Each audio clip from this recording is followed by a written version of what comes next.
Hello everyone. Bravo. It's such a pleasure to be here once again sharing the word with you. Munezero kwadura n'usangisha mu ry'Imana. Let us pray as we begin. Dusenge dutangire. Dear our Heavenly Father, we thank you for this moment. Tato mwijuru tugushimira akanya. Lord, you have given us once again an opportunity to share your word. Baduha amahirwe yo kongera gusangisha ijambo ryawe. Lord, we believe that you are with us and you are leading us. Twiringiye kuri kumwe natwe kandi tuyobora. Please allow us to meet your heart in the Bible. Twemere dure n'umutima wawe muri Bibiliya. Especially let this word of God dwell in our heart and lead everything of our life. Kandi ijambo ryawe riri mu mitima yacu riyobora ubuzima bwacu. We believe that you want to bless us and allow us to live happily in our life. Twiringiye kushaka kuduha umugisha twemere tuba twishimye. Lord, we thank you. Turagushimira Mwami. We pray all these things in the name of Jesus. Dusenze byose twizeye mu izina rya Yesu. Amen. Amen. So at this moment we are going to read from the book of 2 Samuel chapter 9. Tugiye gusoma mu gitabo cya Samweli wa kabiri igice cya 9. 2 Samuel chapter 9 verse 1 up to 10. Samweli wa kabiri igice cya 9 from verse 1 up to 10. guhera ku murongo wa mbere kugeza kwa 10. If you are there, we will read. Dusome namwe hageze.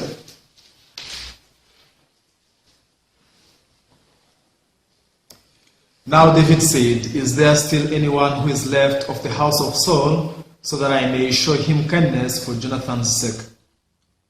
Dawidi arabaza ati, mbese hari uwasigayeho mu muryango wa Sawuli ngo mugire neza ku bwa Yonatani? And there was a servant out of the house of Saul whose name was Ziba. So when they had called him to David, the king said to him, "Are you Ziba?" He said, "At your service." Kandi mu nzu ya Sawuli hari umugaragu witwaga Siba, baramuhamagara ngo yitabe Dawidi. Umwami aramubaza ati, mbese niwe Siba? Nawe ati, ni njye umugaragu wawe. Then the king said, "Is there not still someone of the house of Saul to whom I may show the kindness of God?" And Ziba said to the king, "There is still a son of Jonathan who is lame in his feet." Umwami aramubaza ati, harya nawe kiriho mu nzu ya Sawuli ngo mugire imbabazi z'Imana? Siba asubiza umwami ati, aracyariho umwana wa Yonatani umugaye ibirenge bye. So the king said to him, "Where is he?" And Ziba said to the king, "Indeed, he is in the house of Machir, the son of Amiel in Lodebar." Umwami aramubaza ati, abahe? Siba asubiza umwami ati, aba mu rugo rwa Makiri mwene Amiyeli i Lodebari. Then King David sent and brought him out of the house of Machir, the son of Amiel from Lodebar.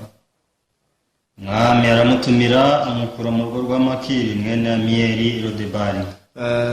Now, when Mephibosheth, the son of Jonathan, the son of Saul, had come to David, he fell on his face and prostrated himself. Then David said, "Mephibosheth," and he answered, "Here is your servant."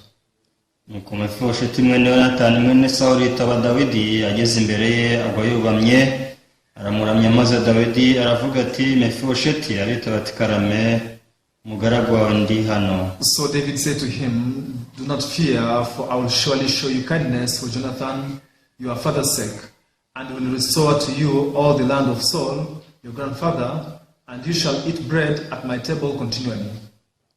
Aramubwira ati, humura kuko ntazabura kukugirira neza ku bwa Yonatani, kandi nzagusubiza imisozi yose y'inyarurembo ya sokuru Dawidi Sawuli, kandi uzagirira ku meza yanjye iminsi yose. Then he bowed himself and said, "What is your servant that you should look upon such a dead dog as I?"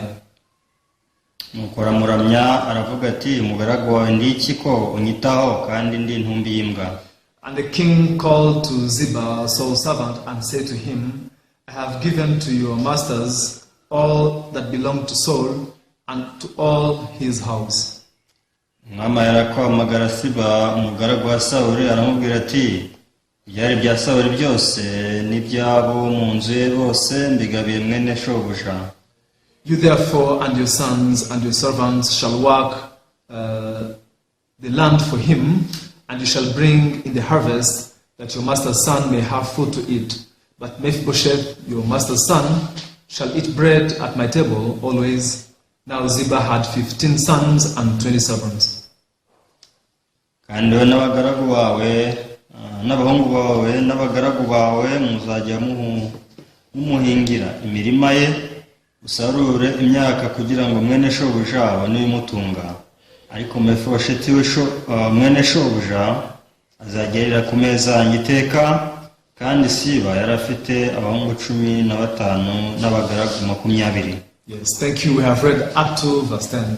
Murakoze, tugejeje ku murongo wa 10. So as we are living in this world, there is a principle that we learn from the world. Igihe tuba muri iyi si hari ihame ry'uko twigira ku isi. That principle is that we should work hard in order to gain also the payment, or in order to gain a certain wage. Ihame ry'isi ni uko dukora cyane kugira ngo tubone ibihembo. And now students, when they are very young, they go to school and study so that they can live a successful life. Abanyeshuri bakiri bato bajya kwiga kugira ngo bazabashe kuba ubuzima buhiriwe. Now in a class of many students, now their grade is determined by how much effort they poured when they were learning. Amashuri y'abanyeshuri benshi bitewe n'umuhate umuntu yabigizemo abasha gutsinda. So now we can see that in each and every situation in this world, we need to pour a lot of effort in order to get like a good result. Rero mu gisata icyo cyose twaba turimo bisaba ngo dushyiremo imbaraga kugira ngo tugire icyo tugeraho. That is the principle of the world. Iyo ni ihame ry'isi. When you see the athletes like sportsmen, iyo turebye abajya mu marushanwa yo kwiruka, they don't just go for competition. ntabwo bapfa kujyaho gusa mu byo guhatana. These people, they practice, they train every day. aho gusanga bitoza umunsi ku wundi. Many times they sleep longer hours in order to once again gain strength. Gusanga basinzira amasaha make kugira ngo babashe gukora imyitozo ihagije. So in order to compete well and you win the medal, you need to pour a lot of effort. Rero kugira ngo bakine neza batsindire n'imidare ugomba gushyiramo umwete mwinshi. Now in this world there's nothing you can just get freely. Rero usanga muri isi nta kintu ushobora gupfa kubona gusa. For you to achieve something, for you to be successful, you are required to put so much strength and so much determination. Kugira ngo ubashe kugira icyo ugeraho usanga bigusaba gushyiraho umwete n'umurava mwinshi. Then what about believing in God?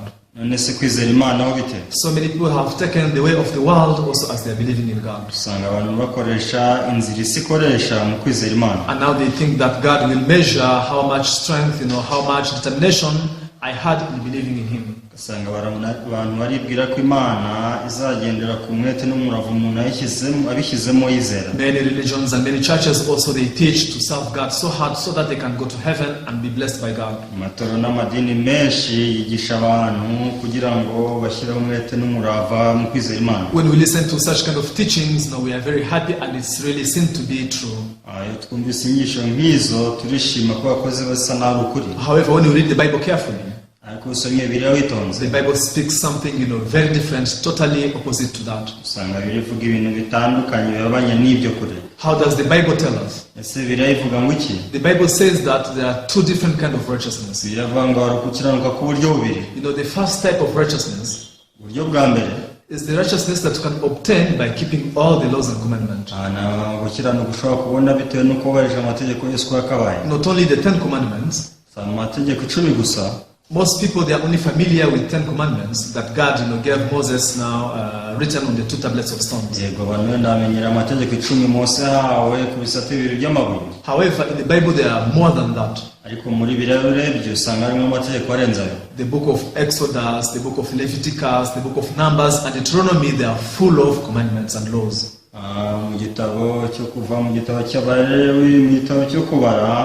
haba no mu gutegeko kwa kabiri usanga harimo amategeko menshi uburyo bwose. There is no single law that is to be thrown away. Nta tegeko kandi na rimwe ryo gushyirwa ku ruhande. Jesus said, now heavens and earth will pass, but there is not even like a small letter that will be taken out of the law of God.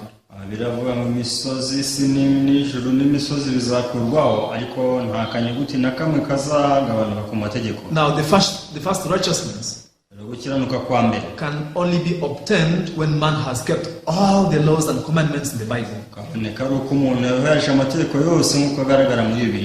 Then who can receive the righteousness through this way? nase binyuze muri iyo nzira ninde wagera ku gukiranuka? Who can live in this world without committing sin at all? Ese ninde aba muri iyi si adakora icyaha na rimwe? Who can live in this world only obeying the commandments of God whole of his life? Ese ninde aba muri iyi si wareza amategeko yose y'Imana mu buzima bwe bwose? Up to now, there is no one who has ever done that. Kugeza uyu munsi nta muntu urabikora. Even our ancestors in faith, n'abatubanjirije mu kwizera also they broke the laws and commandments. nabo bishe amategeko n'amabwiriza. Even Moses, who brought them down from the Mount of Sinai, na Mose wamanuwe ku musozi Sinayi he also committed sin. yakoze icyaha. Now, the righteousness that man can get by observing all the laws and commandments, gukiranuka abantu bashobora kubona uko bakurikije amategeko yose uko akabaye, the Bible has already declared that this is impossible. Bibiliya yamaze kutubwira ko ibi ngibi ari ibintu bidashoboka. When you read in the book of Romans chapter 3, verse 19 and 20, iyo dusomye Roma igice cya 3 umurongo wa 19 na 20, the Bible says that no, there is no man who will be justified by the works of the law in front of God. bivuga ko ari nta muntu uzatsindishizwa n'amategeko imbere y'Imana. For the law is the knowledge of sin.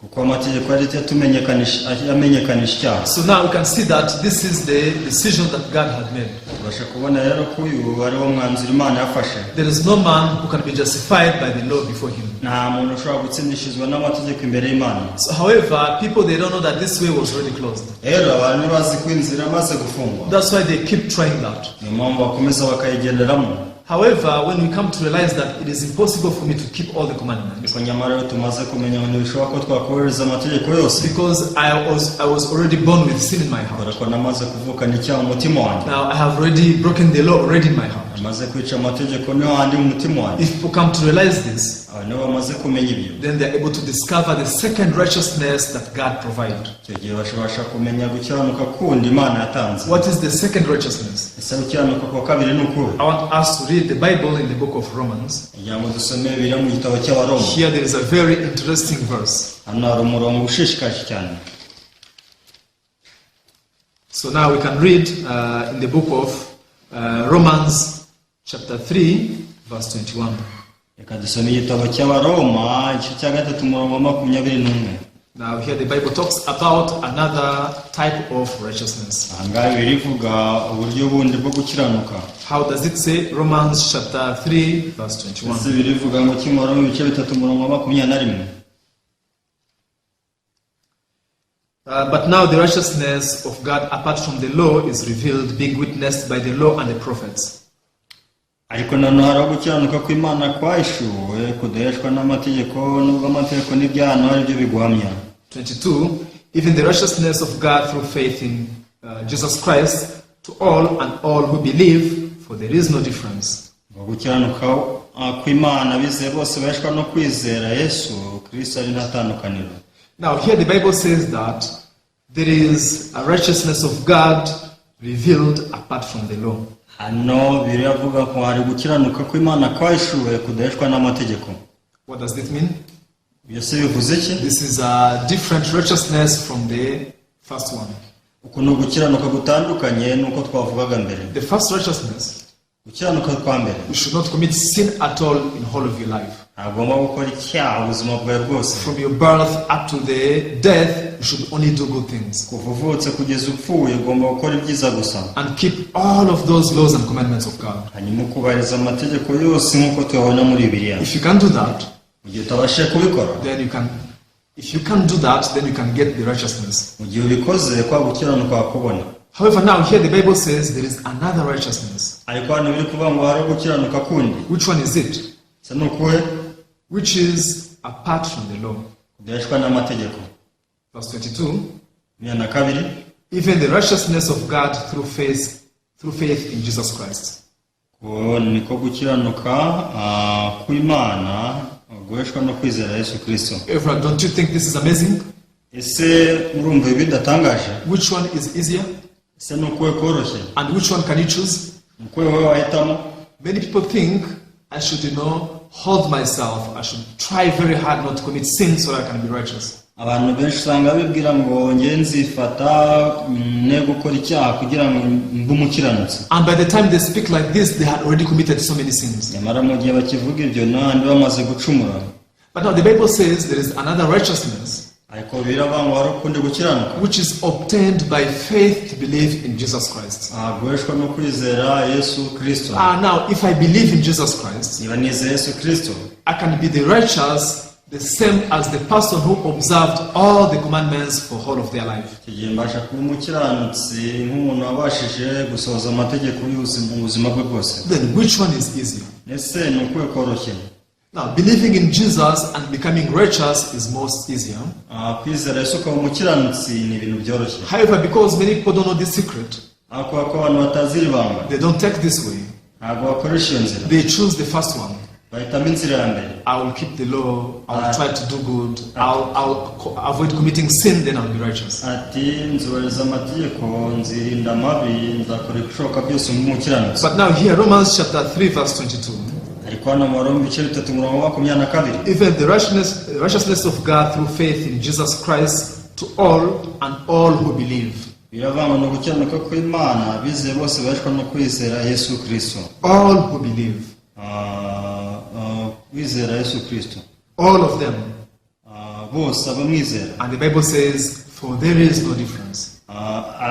Bose nta tandukaniro. Now, which means by believing in Christ Jesus, bivuze ngo niba twizeye Yesu Kristo, there is no difference between we righteous and Jesus who is righteous. nta tandukaniro rihari hagati yo gukiranuka kwacu n'ukwa Yesu. There is no difference between us being righteous and God being righteous. nta tandukaniro rihari yo kuba twaba abakiranutsi icyo gihe no kuba Imana ari umukiranutsi. Now, to all people who believe, they are able to be righteous like God, like Jesus. Rero abantu bose bizera babasha kuba abakiranutsi nka Yesu. So now, this is what the Bible is trying to teach us. iki ni cyo birigerageza kutwigisha. In the book of Romans chapter 8, Abaroma ibice 8, so we can read also here verse 4. Verse 4. dusoma umurongo wa 4. If you are there, I will read. Niba mwari turasoma Romans chapter 8 verse 4. turasoma Abaroma ibice 8 umurongo wa 4. That the righteous requirement of the law might be fulfilled in us who do not walk according to the flesh, but according to the Spirit. kugira ngo gukiranuka kw'amategeko gusozwe muri twe abadakurikiza ibya kamere y'umubiri ahubwo abakurikiza iby'umwuka. What does this mean? ese bivuze iki? Now, the righteous requirement of the law can be fulfilled in us by believing in Christ Jesus. gukiranuka kw'amategeko gushobora gusohozwa muri twe abadakurikiza ibya kamere y'umubiri. We can also read verse 3. umurongo wa 3. For what the law could not do in that it was weak through the flesh, God did it by sending his own Son in the likeness of sinful flesh. On account of sin, he condemned sin in the flesh. kuko ibyo amategeko yananiwe gukora kubw'intege nke zacu, kubw'intege nke za kamere yacu, Imana yabishoboje ubwo yatumaga umwana we afite ishusho ya kamere y'ibyaha kubw'igitambo cy'ibyaha. So what the law was to fulfill in our life, ese ibyo amategeko yasohoje mu buzima bwacu, now it failed to fulfill it because of the weakness of our flesh. ibyo amategeko agomba gusohoza mu buzima bwacu yarabinaniwe kubera intege nke za kamere yacu. The Bible says that Jesus came in the account of sin to fulfill what the law failed to accomplish in our life. niyo mpamvu Yesu yaje mu ishusho y'umunyacyaha kugira ngo aheshe twebwe gukiranuka abatari kugweshwa n'amategeko. Let me just give you an example. Reka mbaho urugero. If I want to own my own home, niba nshaka kugira iwanjye, for example, like in the Rwandan standard in Kigali, I should have at least more than 30 million. byibuze mu Rwanda ikigereranyo runaka nuko ngomba kuba mfite byibuze muri Kigali miliyoni 30. I should buy my plot and I should construct and build my house. hanyuma buri kibanza nkubaka. However, now I don't have money. none ubu nta mafaranga mfite. I don't even have 1 million. na miliyoni imwe mfite. Now, which means I don't have the requirements for me to be able to own my own home. bivuze ngo icyo nta bushobozi mfite bwo kuba nagira iwanjye. However, if I be in contact in one very rich man, then he just buys a house for me. ako mugenzeranye n'umuntu w'umukire cyane akamurira inzu. And now he brings now the land title to me. hanyuma akanzanira ibyangombwa by'ikibanza. Hey, this is your land and this is your house. ati iki ni ikibanza cyawe n'ubutaka bwawe. So although I do not have money, ubwo nari mfite amafaranga, but if I believe in this rich person, ako nizeye uwo mukire, so I'm able to take this land title and that property will be mine. icyo gihe nzafata cya cyemezo cy'ubutaka hanyuma umutungo wanjye. Now from then on, I'll be owning my own home. Ubwo rero nzagira iwanjye. Although I didn't have money to buy that house. Ubwo ntari mfite amafaranga yo kugura ya nzu. But by believing what the rich man is saying, ariko kuko kwizera ibyo umukire yavuze, by believing in him and getting those documents, kuko kumwizera akamujyana ibyangombwa, now I'm able to own my own home. icyo gihe nshobora kugira iwanjye. The Bible calls this grace. Ibi ngibi byitwa ubuntu. Now, who can receive grace? Ese ninde wakwakira ubuntu? The person who does not have any condition, if he gets something that he desires, then we call this grace. Umuntu utari ufite ubushobozi bwo kugira icyo ageraho, ariko yagiharirwa ubuntu, icyo ngibyo abyita ubuntu. Now, we can only be righteous by the grace of God. Rero natwe dushobora kuba bakiranutse kubw'ubuntu bw'Imana. Because we cannot fulfill the righteousness by our deeds, by our works. Kuko ntabwo twagera ku gukiranuka binyuze mu mirimo n'ibikorwa byacu. However, God had made another alternative way, niyo mpamvu Imana yashyize iyindi nzira, whereby we can obtain the same righteousness by faith to believe in Jesus Christ. aho dushobora kugera kuri kwa gukiranuka binyuze mu kwizera Yesu. So it is very simple.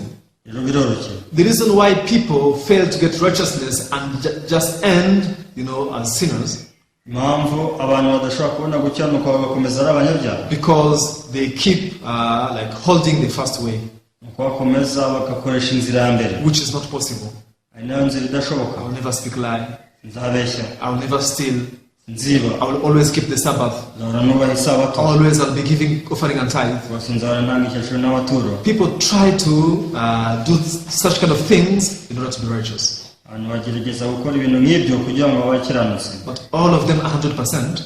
Ako bose 100%. They end up failing and they could not get the righteousness of God. Birangiza batsinzwe ntibabashe kugera kuri kwa gukiranuka kw'Imana. And now God, who knew that, Imana yari bizi. God prepared another way. Imana yadutegurira inzira nshya. Which one is it?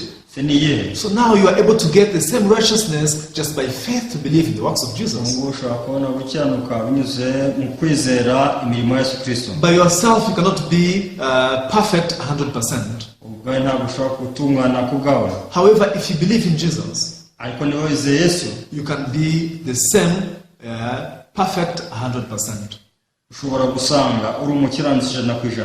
This is why in Romans chapter 3 verse 22 it said, the righteousness to all who believe without difference. Nyamara mu bice 3:22 avuga ngo ku wizera wese ntatandukaniro. Now God wants to pour his grace to all people in the world. Imana yashaka guhundagaza ubuntu bwayo ku buri wese mu isi. However, it's not that everyone can receive that grace. Ako n'abandi siko abantu bose bakwakira ubuntu bw'Imana. The only person who can receive that grace umuntu ushobora kwakira ubuntu bw'Imana is the person who discovered that I can't be righteous on my own.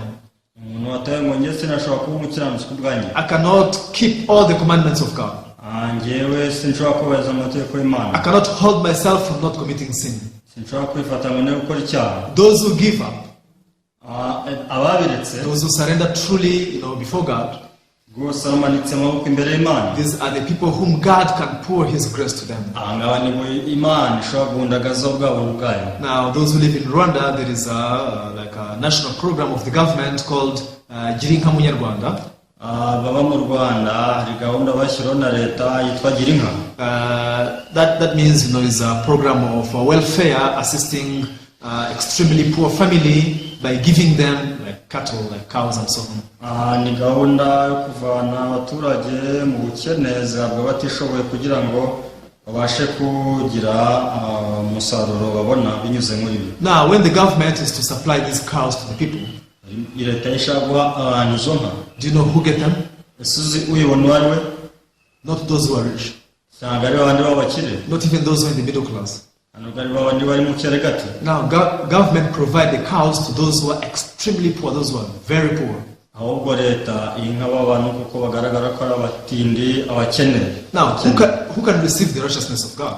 Ese ninde ushobora kwakira gukiranuka kw'Imana? Those who are extremely poor in terms of making their own goodness and righteousness. Abandi b'abakene cyane imitima nabo bashobora kubona gukiranuka kw'Imana. This is why the Bible calls it grace. Impamvu iri byita ubuntu. So all human beings can only receive the righteousness of God by the way of grace. Rero umuntu wenyine ushobora kwakira ubuntu bw'Imana, gukiranuka kw'Imana binyuze mu buntu. All people abantu bose can get the righteousness of God abantu bashobora kubona gukiranuka kw'Imana only by the way of grace. binyuze mu nzira y'ubuntu. Otherwise, if it's not by grace, Bitabaye kubw'ubuntu there is no man who is able to make the righteousness acceptable by God. nta muntu ushobora gukora gukiranuka kwakwemerwa n'Imana. Now, this is the story that we read today in the book of 2 Samuel chapter 9. Iyi niyo nkuru twasomye muri Samuel wa kabiri igice cya 9. After David became a king, Dawidi amaze kuba umwami, now David, he began to rule over the country of Israel. Dawidi yatangiye kuba umutegeka w'igihugu cya Isirayeli. But as you know, between the time David was anointed and the time he became king, there is a very big gap. A long time had passed. Ariko kuva yakwakira amavuta no kugeza abaye umwami hagati aho ngaho harimo umwanya intera nini. When David was anointed to be the king, he did not sit on the throne right away. Kuko Dawidi ubwo yimikwaga kuba umwami ntabwo yahise ajya ku ntebe y'ubwami. Because there was a king reigning over Israel, that is King Saul. Kuko hari hasanzwe hari umwami w'Isirayeli ari we Sawuli. Now King Saul became very jealous. Rero Sawuli yagize ishyari. Because he knew that David will definitely become a king. Kuko yari yamaze kumenya neza ko Dawidi azaba umwami. That's why he attempted to kill him. Niyo mpamvu yagerageje kumwica. In one country, Mu gihugu kimwe there should be only one king or one president. hagomba kuba hari umwami umwe, perezida umwe. If someone arises and just say, "Oh, I'm a president or I'm a king," umwe avuze ati ngiye rwose ngiye kuba umwami ngiye kuba perezida, that crime is called rebellion, icyo cyaha cyitwa kwigomeka and the sentence is death. kandi igihano ni urupfu. Now, this is how even King Saul was attempting to kill David. Uko nguko niko umwami Sawuli nawe yashatse kwica Dawidi. Until the time David became king, Kugeza igihe Dawidi yaberaga umwami, always he was running here and there in Israel. yabaga yirukanka hirya no hino muri Isirayeli. Also, King Saul couldn't do any other thing, but he was running after him, hunting him, attempting to kill him.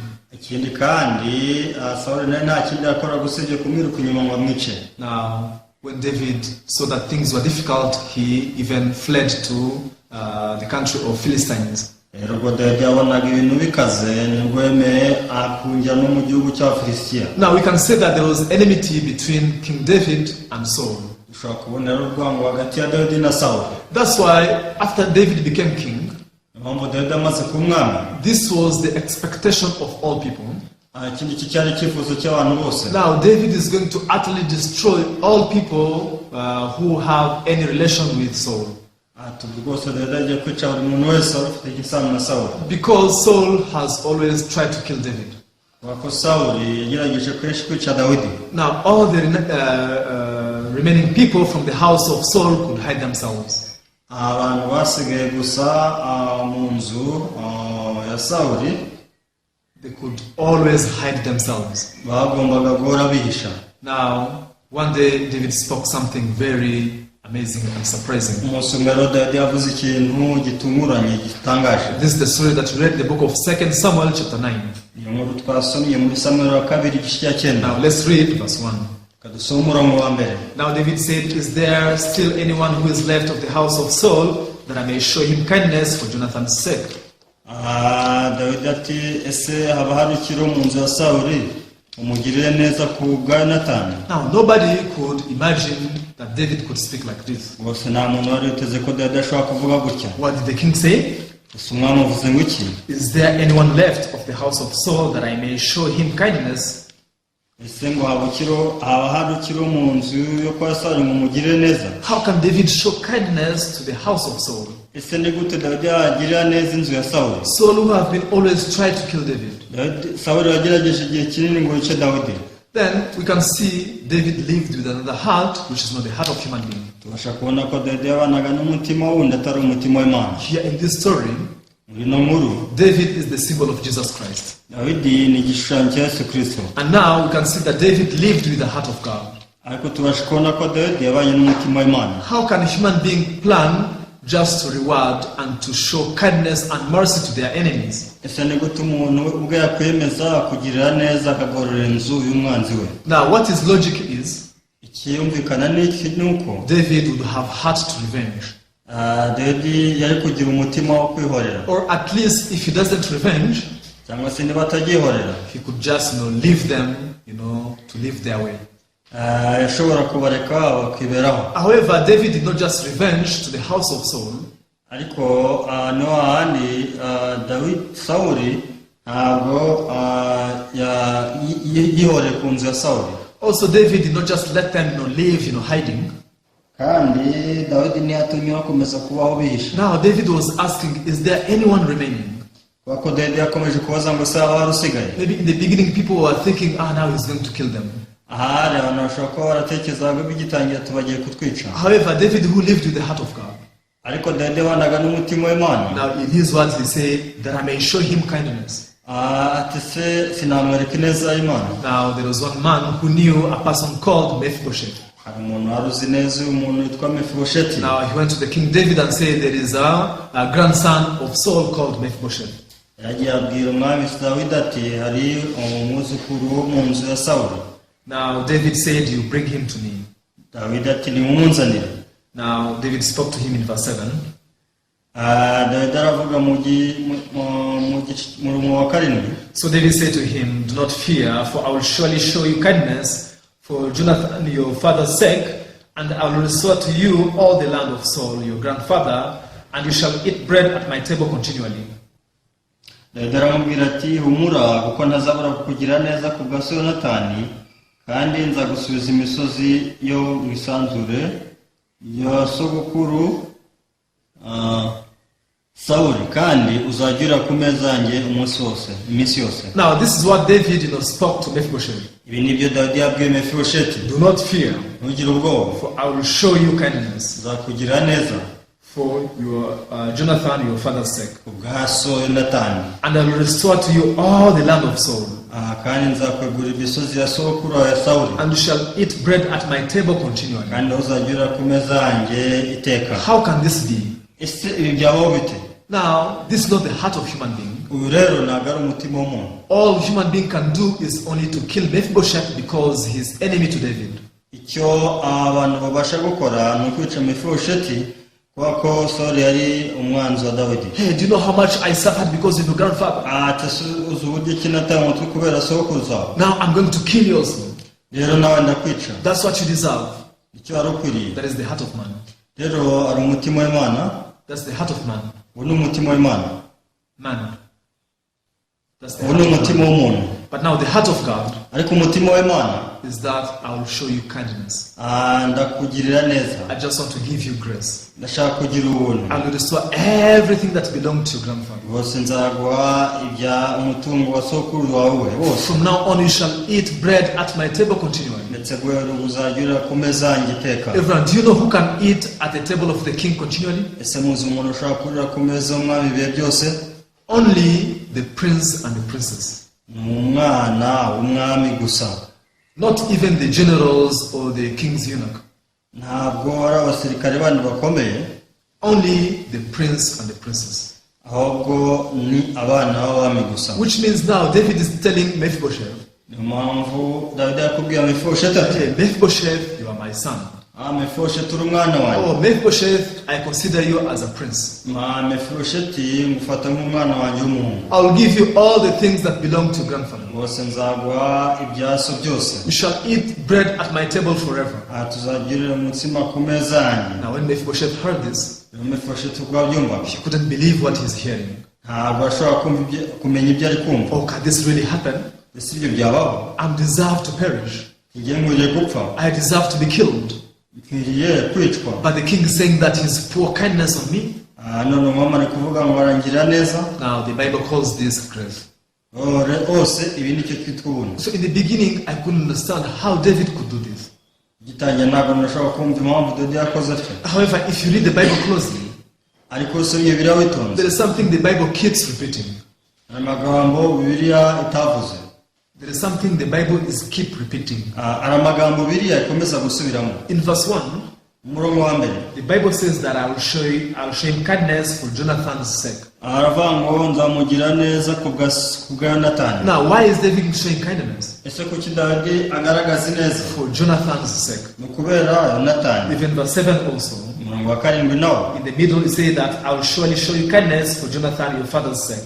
nawe aravuga ngo nzakugira neza ku bwa Yonatani. Now, the reason why Mephibosheth can receive grace, impamvu Mefibosheti aba ashobora kwakira ubuntu gusa, not because he is loyal to David, ntabwo rwose ariko ari umwiza imbere ya Dawidi. Not because he ever fought the war together with David. Ntabwo yarwanye na Dawidi. Not because he ever fought on the side of David. Ntabwo ari uko yageze kuba ku ruhande rwa Dawidi. He did nothing at all good to David. Nta kintu cyiza rwose yigeze agirira Dawidi. However, what he's receiving is only the grace. ariko akira ubunono n'ubuntu gusa. And David says, for your father Jonathan's sake. Dawidi niyo mpamvu ari kuvuga ngo byose ni ku bwa so Yonatani. Now there was an agreement, or there was a promise between David and Jonathan. Hari isezerano Dawidi yagiranye na Yonatani. So now David swore to Jonathan, and Jonathan also swore to David. Icyo gihe Dawidi yarahiye Yonatani, Yonatani arahira Dawidi. That I will have kindness on your children. Ati nzagira neza urubyaro ruzakomokaho. Now David remembered that promise. Dawidi icyo gihe yibutse rya sezerano. And now only because of that promise, kubw'iryo sezerano, David is showing kindness to Mephibosheth. Dawidi yeretse Mephibosheth neza. David is giving grace to the son of his enemy. Dawidi yeretse neza umwana w'umwanzi we. Now the only reason why we can become the children of God, impamvu dushobora kuba abana b'Imana, the only way possible for us to inherit the kingdom of heaven, inzira yonyine ishobora kugira ngo tubone ubwami bw'Imana, it is by the covenant that God has made with Jesus Christ. ni ukubera isezerano hagati y'Imana na Yesu. What's that covenant? Iryo sezerano ni irihe? Now God had made a covenant that he wants to save all the world through the sacrifice of his son Jesus Christ. Icyo gihe ni uko byari bizwi ko yenda gukiza isi yose binyuze muri Yesu Kristo. Through that promise, binyuze muri iryo sezerano, now Jesus came in this world to fulfill the will of God. Yesu yaje muri ino si kugira ngo asohoze ubushake bw'Imana. We did nothing good to God. Nta kintu cyiza twakoreye Imana. We failed to keep his commandments. Kose byaratunaniye kubahiriza amategeko. We failed only doing good things. Byaratunaniye gukora ibintu byiza. We failed getting rid of sin. Twarakerewe kuboka icyaha. Now we failed pleasing God in all the ways. Hose twatsinzwe mu kunezeza Imana mu nzira zacu zose. Then how can we be righteous and eat at the table of God forever? Ese ni gute noneho umukiranutsi ugasangirira n'umwami ku meza bihe byose? By the covenant between Jesus Christ and God. Nta kindi ni isezerano hagati ya Yesu n'Imana. That's why I'm telling you that here David is living with the heart of God. Niyo mpamvu ndi kubabwira ngo hano icyo tubona ni uko Dawidi yari afite umutima w'Imana. So what's the heart of God? Ese umutima w'Imana wari uwuhe? The heart of God has been to pour grace to people all the time. Umushake bw'Imana ni ukuhora igirira abantu neza ubuntu. Adam and Eve did not deserve to be saved. Adamu na Eva ntibari bakwiye gukizwa. However, by the grace of God, they received salvation. Imana yabagiriye ubuntu barakizwa. Noah and the people in the ark, now they are also subject to be destroyed. Rero Noah and the people who were in the ark, Noah n'abari mu mujyi, all of them were subject to be destroyed. bari abantu nabo barakwiye kurimbuka. The fact that they survived, impamvu batarimbutse, is just the grace of God. ni ukubera ubuntu bw'Imana gusa. Now the heart of God is the heart to pour grace. Rero umutima w'Imana ni umutima igihe cyose utanga ubuntu. Even today, uyu munsi, we who are enemies to God, twari abanzi b'Imana, we who couldn't please God, tutashobora kunezeza Imana, only by the covenant between God and Jesus Christ. ubwisezerano hagati y'Imana na Yesu. When God remembers that, Imana iryibutse, He is able to say that you can eat at my table forever. Imana ibasha kuvuga ati ubu ngubu noneho mwarira ku meza yanjye ibihe byose. I will give you all the spiritual blessings as an inheritance to you. Ati nzabaha imigisha yose y'umwuka nk'umurage. Now this is why we say that believing in God is very easy. Niyo mpamvu tuvuga ngo kwizera Imana biroroshye. Everyone, I hope you discover the heart of God in the Bible. Ibi ngiye ko mwatara umutima w'Imana muri Bibiliya. This Mephibosheth stands for you and me. Iyi Mephibosheti ahagarariye njye nawe. We are the enemies of God. Turi abanzi b'Imana. In the book of Romans chapter 8 verse 44. Murabona mu gitabo cy'Abaroma ibice 8:24. Sorry, I don't know if it's John chapter 8 verse 44. Yohana igice cya 8:24. The Bible says that you are of your father the devil. Biravuga ngo mukomoka kuri so Satani. According to God, according to the Bible, dushingiye kuri Bibiliya, our father is the devil. uwo dukomokaho ni umubi. And the devil is the enemy to God. kandi umubi ni umwanzi w'Imana, which means we are the children of the enemy of God. bivuze ngo natwe turi abana bakomoka ku mwanzi w'Imana. Mephibosheth was the child of the enemy to David. Mefibosheti yakomokaga ku mwanzi wa Dawidi. He didn't deserve to live with David. Ntabwo rwose yari akwiriye kubana na Dawidi. However, in 2 Kings chapter 9, ariko mu mwami wa kabiri igice cya 9 we see Mephibosheth obtaining, such an unspeakable grace to eat with David forever at his table. tubasha kubona Mefibosheti yakira ubuntu butangaje bwo kurira ku meza y'umwami ibihe byose. Now, this is the grace that God wants to give us. Ubu nibwo buntu Imana ishaka kutugirira. Hey, you deserve to go to hell. Ati wari ukwiriye kurimbuka. You are the one to perish ni wari ukwiye kurimbuka because you are the son of the enemy of God. kubera ko uri umwana w'umwanzi w'Imana. However, now there is a covenant between God and Jesus Christ. ariko urabona hari isezerano hagati y'Imana na Yesu. And now we are saved according to that agreement. rero twakirijwe bishingiye ku iryo sezerano. Now, those who discover this truth, abataye ukuri rero they are able to rejoice. babasha kunezerwa. They are able to burst in tears. babasha guturika bakarira. Oh God, why did you give me such a grace that I didn't deserve? ati se Mana kuki wangiriye ubuntu ntari nkwiye. Oh God, how did you make me righteous yet I was to perish? ati se kuki wangize umukiranutsi kandi aho kurimbuka. Those who discover the grace of God, abataye ubuntu bw'Imana they are able to benefit from it. babasha kubwungukiramo. And now they can rejoice for whole of their life. bakabasha kunezerwa ubuzima bwabo. Those who have discovered this, abatabitawe rero whole of their life, they live trying to please God. babaye ubuzima bwabo bwose bagerageza kunezeza Imana. Yet they don't know their identity is the enmity towards God. nyamara ntibazi ko ari abanzi b'Imana ariyo nkomoko yabo. So, loving followers, I really hope that you also discover the heart of God in the Bible. rero abadukurikiye twiringiye ko mwatahura umutima w'Imana nyawo muri Bibiliya. We'll be keep sharing this gospel. mugihe mukomeza gusangira n'abandi ubutumwa bwiza. Yes, and by receiving this word, I believe you will also be righteous and be ready to go to heaven. binyuze no mu gukurikirira ijambo niringiye ko muzaba kiranutse mukabasha kujya mu ijuru. It is not done by your work. ntabwo bikorwa n'imirimo yawe. It is 100% by the grace of God. ahubwo byose ni ubuntu bw'Imana. Yeah, thank you very much. murakoze. So today we will share up to here. reka dusoreze hano uno munsi. Let's pray and we end. dusenge dusoze. Our dear Heavenly Father, we thank you once again. data wo mu ijuru turagushimye nanone. Today you allowed us to share your heart in the book of 2 Samuel chapter 9. batwemere gusangira ijambo ryawe uno munsi muri Samweli wa kabiri igice cya 9. Lord, Mephibosheth deserved to die. Mefibosheti rwose yari akwiriye gupfa. However, because of the covenant between David and Jonathan, ariko kubw'isezerano ryari hagati ya Dawidi na Yonatani, we see how Mephibosheth was saved and now he received the privilege to stay with David. tubasha kubona uburyo ki Mefibosheti yakize kandi agahabwa ubutoni bwo kubana na Dawidi ibihe byose. This Mephibosheth is a symbol of us. rero Mefibosheti ni igishusho cyacu. He is a representation of all people in the world. niwe wahagarariye abantu bose mu isi. Now, Lord, we are the people who deserve to go to hell. natwe twari dukwiye kujya mu rutazima. However, because of the covenant between God and Jesus, ahubwo kubw'isezerano hagati y'Imana na Yesu, Lord, you have made us into your children. bose waduhinduye abana bawe. That's what the Bible says in the book of John chapter 1 verse 12. niyo mpamvu twavuze ko muri Yohana igice cya mbere umurongo wa 12, The Bible says that to those who believe in him and those who have accepted his name, he gave them authority to become the children of God.